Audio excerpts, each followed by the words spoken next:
पेश करने के लिए जारिया तालिब इल्म मोहम्मद बिलाल को दावत देता हूँ। आए और तकरीर पेश करें।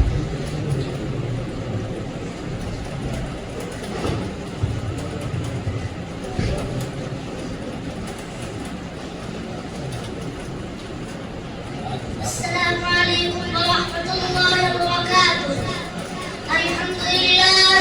अल्हम्दुलिल्लाहि रब्बिल आलमीन वस्सलातु वस्सलामु अला सय्यिदिल मुरसलीन व अला आलिहि व सहबिहि अजमईन।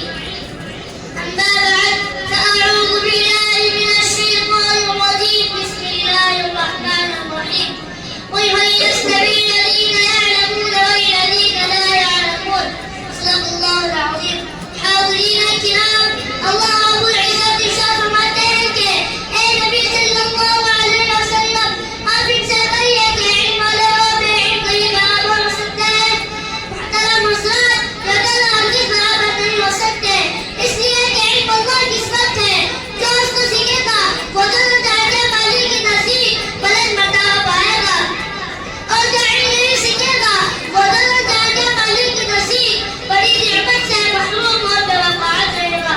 सामिईन किराम, अल्लाह के प्यारे नबी सल्लल्लाहु अलैहि वसल्लम इरशाद फरमाते हैं कि दीन की ज़रूरी मेहनतों और इसके और फ़वाइद का हासिल करना हर मुसलमान मर्द और औरत पर फ़र्ज़ है। लिहाज़ा दीन की छोटी बड़ी जो भी इबादतों और फ़वाइद का हासिल करना हर मुसलमान मर्द और औरत पर फ़र्ज़ है। लिहाज़ा दीन की छोटी बड़ी जो भी इबादतों और इसके मसाइल को जान करना की जाती है वो अल्लाह की नसीब काबिल कबूल होती है, और जो इबादत इसके मसाइल को जाने बगैर अदा की जाती है ऐसी इबादत की फासिल और बातिल होने का सदा नशा रहता है। मुहतरम बुजुर्गों, एक मोमिन के लिए शरीयत का इल्म ऐसा ज़रूरी है जिस